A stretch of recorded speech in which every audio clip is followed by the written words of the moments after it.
कहानी में हम जानेंगे एक ऐसी घटना के बारे में, एक ऐसी कहानी के बारे में जिसमें पहली बार किसी मुगल सुल्तान की बेटी किसी गैर मुगल से, किसी ब्राह्मण से ब्याही थी। इस घटना का जिक्र प्रेम लहरी पुस्तक में है, जिसके लेखक है पंडित त्रिलोकनाथ पांडे। तो कहानी कुछ यूं है कि 17वीं शताब्दी का समय था।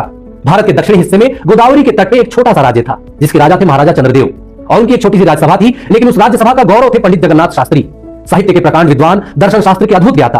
वो राज्य के गौरव इसलिए थे क्योंकि पंडित जगन्नाथ शास्त्री कभी भी किसी से भी शास्त्रार्थ में पराजित नहीं होते थे। न जाने कहां के विद्वान आए और पंडित जगन्नाथ शास्त्री की विद्वता से पराजित होकर चले गए। धीरे धीरे पंडित जगन्नाथ शास्त्री की जो चर्चा है वो पूरे भारत में होने लगी। उस समय दिल्ली पर मुगल सल्तनत शाहजहां का शासन था। जब शाहजहां के कानों में पंडित जगन्नाथ शास्त्री की विद्वता की धुन पहुंची तो शाहजहां को ऐसा लगा कि मुगलिया सल्तनत में कोई ब्राह्मण अपराजय कैसे हो सकता है। तो शाहजहां ने 40 मौलवियों का एक दल बुलाया, 40 बड़े बड़े विद्वान मौलवियों का दल बुलाया, और उन्हें यह कहा कि जाओ और जगन्नाथ शास्त्री को शास्त्रार्थ में पराजित करो और उसकी शिखा काटकर मेरे कदमों में डाल दो। ब्राह्मणों के लिए उस समय अपनी शिखा का बड़ा महत्व हुआ करता था, खासकर विद्वान ब्राह्मणों के लिए। आज भी है। शिखा का महत्व ऐसा है कि आपने सुना होगा चाणक्य ने अपनी शिखा खोल दी थी कि जब तक मैं मगध से धनानंद का शासन समाप्त नहीं कर दूंगा अपनी शिखा नहीं बांधूंगा। तो शिखा का कुछ ऐसा महत्व हुआ करता था, और शाहजहां ने तभी बोला था कि जगन्नाथ शास्त्री की शिखा काटकर मेरे कदमों में डालो।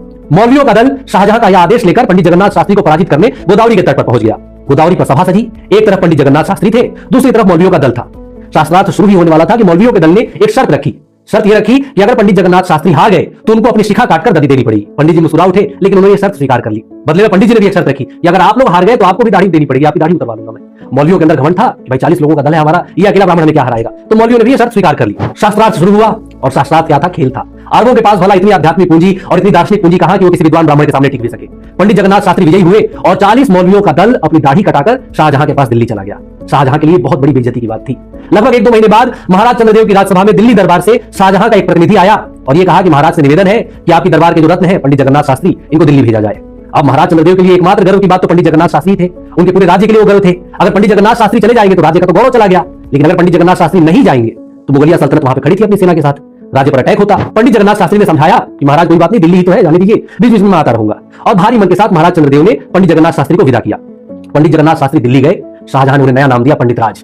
पंडित जगन्नाथ शास्त्री अब पंडित राज जगन्नाथ शास्त्री हो गए। दिल्ली में शाहजहां उनके अद्भुत काव्य कला का दीवाना हो गया। शाहजहां का जो बड़ा बेटा था दारा शिकोह ने पंडित जगन्नाथ शास्त्री को अपना गुरु बना लिया। इसलिए आपने ध्यान दिया होगा कि पूरा जो मुगल वंश है, मुगल वंश में दारा शिकोह आपको सबसे अधिक लिबरल दिखेगा।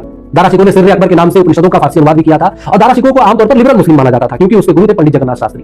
मुगल दरबार में पंडित राज के अलंकृत संस्कृत छंद गूंजने लगे। उनकी काव्य शक्ति विरोधियों के मुंह से भी वाह वाह की ध्वनि निकलवा देती थी। तो एक दिन ऐसे ही पंडित राज के एक छंद से प्रभावित होकर शाहजहां ने कहा कि पंडित जी आज कुछ मांग लीजिए, आप कुछ मांगते नहीं है मुझसे। पंडित राज ने शाहजहां की तरफ देखा और कहा कि महाराज मैं मांग तो दूंगा, आप दे नहीं पाएंगे। शाहजहां ने कहा कि ऐसी कौन सी चीज है दुनिया में जो मुगल सुल्तान नहीं दे सकता, आप मांग के तो देखिए, जवान है। और जब जवान दे दी शाहजहां ने तो पंडित राज ने आंख उठाकर देखा। उस समय झरोखा हुआ करता था दरबार में, जो भी दरबार में राजसभा में कुछ लोग बैठे थे, ऊपर झरोखा होता था जहां से रानियां जो है मुगलों की बेटियां दरबार का कामकाज देखती थी। पंडित राज ने आंख उठाकर दरबार के झरोखे की तरफ देखा। झरोखे में दूर खड़ी एक सुंदरी मुस्कुरा रही थी, जो शाहजहां की बेटी थी, लवंगी और पंडित राज की नजरें मिली। पंडित राज ने आंखों में पूछा कि मांग लूं। लवंगी ने बोला कि मांग लो पंडित राज, तुम्हारी हूं मैं। पंडित राज ने शाहजहां से बोला कि नयाचे गजालिम नवा वजिराजम नविते सुचितम मदियन कदाचित इयम सुअस्तनी मस्तकन्या सकुंभा लवंगी कुरंगी दिगंगी करोतु। इसका हिंदी अर्थ मैं आपको बता देता हूं। नयाचे गजालिम नवा वजिराजम, यानी कि ना तो मुझे हाथी चाहिए ना मुझे घोड़ा चाहिए, नविते सुचितम मदियम कदाचित, और ना ही मेरे मन में वित्त के प्रति, धन के प्रति तनिक भी इच्छा है। शाहजहां का धन भी पंडित राज को नहीं चाहिए था, तो क्या चाहिए था? इयम सुअस्तनी मस्तकन्या सकुंभा लवंगी कुरंगी दिगंगी करोतु, यानी कि यह जो लवंगी कन्या है, जो इतनी सुंदर कन्या है, इससे मेरा विवाह करा दीजिए। शाहजहां 1 मिनट के लिए तो ठिठके, लेकिन चूंकि जवान दे चुके थे, अब जवान का मान तो रखना था, तो शाहजहां ने मुस्कुराते हुए कहा लवंगी तुम्हारी हुई पंडित राज। और यह भारतीय इतिहास की एकमात्र घटना है जब किसी मुगल ने किसी हिंदू को, किसी ब्राह्मण को अपनी कन्या दी थी। लवंगी अब पंडित राज की पत्नी थी। धीरे धीरे समय बीत रहा था। पंडित राज दारा शिकोह के गुरु बने और उनके परम मित्र भी हो गए, लेकिन समय की अपनी गति है। शाहजहां का पराभव हुआ, दारा शिकोह भी एक समय के बाद मारे गए। औरंगजेब का काल आया, पंडित राज दरबार से निकले तो समाज में गए, लेकिन समाज पंडित राज को स्वीकार नहीं कर रहा था।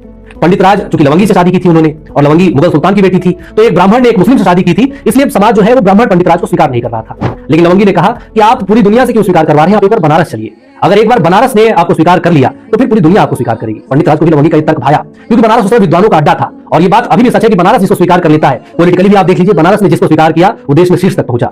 लेकिन बनारस है, वो अपने ताव में रहता है, इतनी आसानी से बनारस किसी को स्वीकार नहीं करता है, और यही कारण है कि बनारस आज भी बनारस है। अरबों की तलवारें पहुंची वहां पर और सभ्यता और संस्कृति को खा जाने के लिए पहुंची, लेकिन बनारस उन तमाम प्रहारों को सह लेने के बाद भी 1000 वर्षों से भी अडिग खड़ा हुआ है।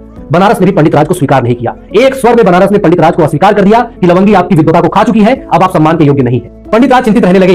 बनारस का तिरस्कार उन्हें अंदर ही अंदर तोड़ रहा था, क्योंकि बनारस विद्वानों की भूमि है, और विद्वानों की भूमि पर अगर विद्वान को सम्मान नहीं मिलेगा तो वो अंदर अंदर टूट जाएगा। पंडित राज के साथ भी यही हुआ, वो टूटने लग गए। एक दिन उन्होंने लवंगी से कहा कि गोदावरी चलो लवंगी, गोदावरी मेरी मिट्टी है, वो मेरा तिरस्कार कभी नहीं करेगी, वो मेरा पुराना राज्य है, वो राज्य मुझे जरूर स्वीकारेगा। लवंगी ने कुछ देर सोचा, फिर कहा कि गोदावरी क्यों, बनारस क्यों नहीं? स्वीकार तो बनारस ही करवाइए पंडित जी। पंडित राज ने थके स्वर में कहा कि अब क्या करूं, किससे कहूं, सबसे कह के तो हार गया, लेकिन बनारस स्वीकार ही नहीं रहा। लवंगी मुस्कुरा उठी। लवंगी ने कहा कि जिससे कहना चाहिए उससे तो आप कहीं नहीं रहे, गंगा से कहिए, गंगा किसी का तिरस्कार नहीं करती। अगर गंगा ने स्वीकार कर लिया तो समझिए भगवान शिव ने स्वीकार कर लिया, और भगवान शिव ने स्वीकार कर लिया तो बनारस क्या चाहिए। पंडित राज की आंखें चमक उठी। उन्होंने एक बार पुनः लवंगी की आंखों में झांका और उसके बाद कहा कि ठीक है, चलो अब काशी से स्वीकार करवाएंगे, मां गंगा से स्वीकार करवाएंगे। पंडित राज काशी गए और काशी में जाकर उन्होंने पर्चे बांट दिए। काशी के विद्वत समाज को चुनौती दी कि आओ कल गंगा के तट पर 52 सीढ़ी नीचे बह रही है गंगा, अपने श्लोक से, अपनी चौपाइयों से गंगा को 52 सीढ़ी ऊपर लाके दिखाऊंगा। पंडित राज ने जब ये पर्चे बांटे, जब ये घोषणा की, तो बनारस पल भर को हिल गया था। बनारस ने भले ही पंडित राज को स्वीकार नहीं किया था, लेकिन बनारस जानता था कि पंडित राज की विद्वता पर संदेह नहीं किया जा सकता। पंडित राज के अंदर सामर्थ्य है। अगले दिन बनारस का समस्त विद्वत समाज दशाश्वमेध घाट पर एकत्र हुआ। पंडित राज घाट की सबसे ऊपर की सीढ़ी पर बैठे, उनके बगल साइड, उनके बाएं साइड उनकी पत्नी लवंगी बैठी और पंडित राज ने गंगा लहरी स्रोत का पाठ प्रारंभ किया। गंगा 52 सीढ़ी नीचे बह रही थी। जैसे जैसे पंडित राज एक एक श्लोक पढ़ते जाते, गंगा एक एक सीढ़ी ऊपर आती जाती। बनारस की विद्वता आंख फाड़ कर ये सब कुछ देख रही थी। गंगा लहरी के 51 श्लोक पूरे हुए। गंगा 51 सीढ़ी ऊपर उठकर पंडित राज के पैरों को छूने लगी। पंडित राज ने बाएं साइड अपनी पत्नी लवंगी को देखा, लवंगी ने पंडित राज की ओर देखा। पंडित राज ने 52वां श्लोक पढ़ा, गंगा 52 सीढ़ी ऊपर चढ़ी और पंडित राज और लवंगी को गोद में लिए बाहर लेके चली गई। बनारस स्तब्ध खड़ा था, लेकिन गंगा ने पंडित राज को स्वीकार कर लिया था। तट पर बनारस का जो विद्वत समाज खड़ा था, उसने कहा कि क्षमा करना मित्र, तुम्हें हृदय से नहीं लगा पाए, तुम्हें हृदय से लगा लेते तो सौभाग्यशाली समझते, लेकिन धर्म के लिए पंडित राज का बलिदान आवश्यक था। बनारस अगर झुक जाता तो सनातन नहीं बचता। इसलिए युगों बीत गए, बनारस भी है, सनातन भी है, गंगा भी है और उसकी लहरों में पंडित राज भी।